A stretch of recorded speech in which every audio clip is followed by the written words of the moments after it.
Hello friends, welcome. Today we are going to learn cloud management in the cloud computing.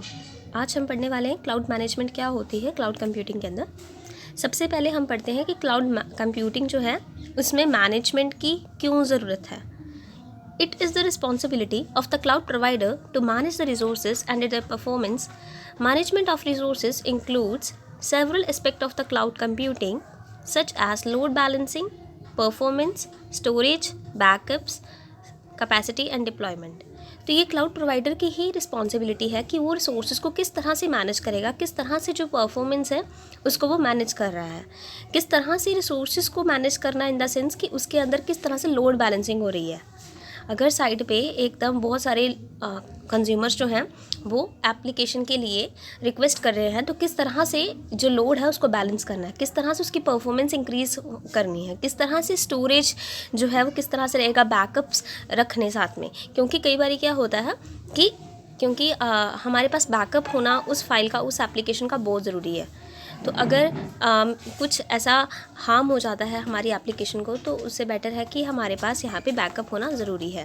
और उसकी capacity, उसको किस तरह से डिप्लॉय करना, सारा कुछ जो मैनेजमेंट का काम होता है वो सारा क्लाउड प्रोवाइडर करता है। और मैंने आपको पहले भी बताया था, इसमें ये नहीं है कि सिर्फ ऑर्गेनाइजेशन के विदिन ही जो पर्सन है वही इसका काम करते हैं। ये भी हो सकता है कि थर्ड पार्टी जो है वो उनसे भी ये रिस्पॉन्सिबिलिटी हो। सो यहाँ पे जो मैनेजमेंट है बहुत ज़्यादा ज़रूरी है पूरी फंक्शनैलिटी के लिए। अगर हम चाहते हैं कि फुली तरह से हमारी फंक्शनैलिटी हो रिसोर्सेज की क्लाउड कंप्यूटिंग के अंदर, तो ये जो क्लाउड प्रोवाइडर है उनकी पूरी बेसिक रिस्पॉन्सिबिलिटी रहती है कि किस तरह से परफॉर्मेंस को इंक्रीज़ करना है, किस तरह से रिसोर्सेज को मैनेज करना है। तो देखिए क्लाउड मैनेजमेंट के क्या क्या टास्क हैं, बहुत सारे टास्क हैं। उनमें से जो उनके मेन टास्क जो हैं वो देखिए: audit system backups, solution testing and validation, monitor audit log use, monitor capacity, planning and scaling capabilities, knowing the provider's security and procedures, beware of vendors login and the system data flow. So ये basic cloud management के task हैं।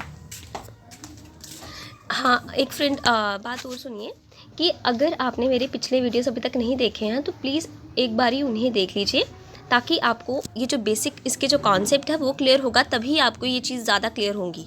तो आप पहले basic concepts उसके सारे मैंने उसके डिप्लॉयमेंट मॉडल्स करवा दिए हैं, उसके मैंने क्या क्या सर्विसेज प्रोवाइड करता है, क्या क्लाउड क्या होता है, क्लाउड कंप्यूटिंग क्या है, तो सब कुछ ऑलरेडी सब कुछ मैंने यहाँ पे वीडियोस बना दी हैं उस पर। तो आप प्लीज़ उन्हें भी एक बारी प्लीज़ देख लीजिएगा। देखिए अब सबसे पहले जो इसमें हमने बेनिफिट्स देखा that is audit system backup. तो देखिए मैंने आपको पहले भी बताया है कि यहाँ पे बैकअप रखना बहुत ज़रूरी है, ताकि हम उस डेटा को रिस्टोर करके रखें डिफरेंट यूज़र्स के लिए। देखिए हमें बैकिंग अप की क्यों ज़रूरत पड़ती है।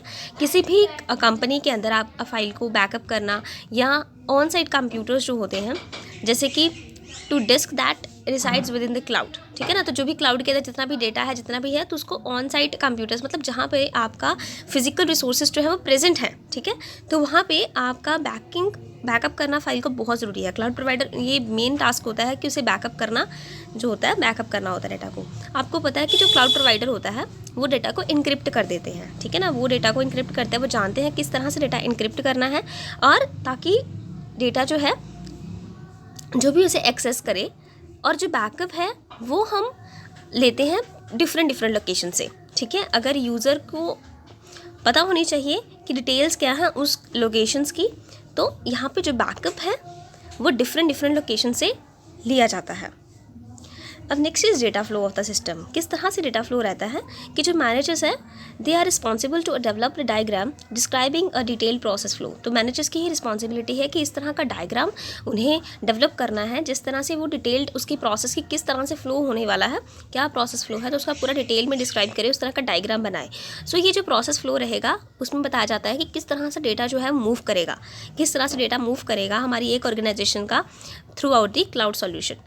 तो किस तरह से हमारा डेटा की मूवमेंट वगैरह रहेगी, तो वो डेटा फ्लो हमारा ये जो सारा काम है वो भी क्लाउड मैनेजमेंट के लिए एक बहुत ज़्यादा ज़रूरी है।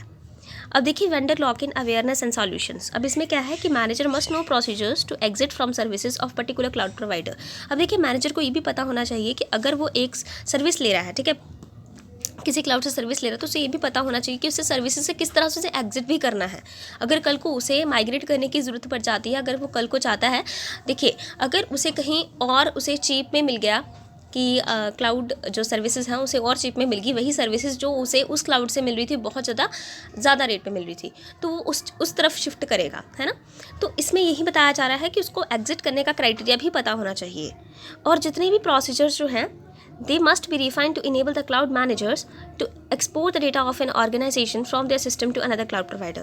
उन्हें इस तरह का पता होना चाहिए किस तरह से उन्हें अपना डेटा, अगर वो एक से दूसरी ऑर्गेनाइजेशन में शिफ्ट कर रहे हैं, एक से दूसरी ऑर्गेनाइजेशन में किस तरह से जो सिस्टम अगर हम चेंज कर रहे हैं, तो वो किस तरह से क्लाउड प्रोवाइडर जो है दूसरे क्लाउड प्रोवाइडर को हम सारा का सारा किस तरह से डेटा जो है पूरा का पूरा डेटा भी हम साथ में उसको एक्सपोर्ट कैसे करेंगे। तो सारा ये जो मेन रिस्पॉन्सिबिलिटी रहती है वो सारी मैनेजर की ही रहती है। Next is knowing the provider security procedures. उसे सिक्योरिटी प्रोसीजर्स के बारे में भी पता होना चाहिए, उसे सिक्योरिटी प्लान करनी चाहिए। प्रोवाइडर्स जो भी, देखिए, the manager should know the security plans of the provider. Yes, उसे मैनेजर को उसके सिक्योरिटी प्लान्स जो हैं उसके बारे में मालूम होना चाहिए कि क्या प्रोवाइडर जो है उसके लिए सिक्योरिटी प्लान्स यूज़ कर रहा है, मल्टी टेनेंट यूज़ कर रहा है, इसमें वो ई कॉमर्स प्रोसेसिंग यूज़ कर रहा है, एम्प्लॉय स्क्रीनिंग और इंक्रिप्शन पॉलिसी। देखिए, इंक्रिप्शन पॉलिसी भी यूज़ कर सकता है वो, मल्टी टेनेंट यूज़ कर सकता है, इस तरह की भी सिक्योरिटी पॉलिसी यूज़ कर सकता है, ई कॉमर्स प्रोसेसिंग भी और एम्प्लॉय स्क्रीनिंग भी। तो इनमें से किसी भी तरह के अगर वो सिक्योरिटी प्रोसीजर्स यूज़ कर रहा है, तो प्रोवाइडर कौन सी सिक्योरिटी प्रोसीजर यूज़ कर रहा है वो भी मैनेजर को पता होना चाहिए। Thank you friends, if you like my video please like, share, subscribe my channel, and if you have any query you can ask in the comment section. Thank you.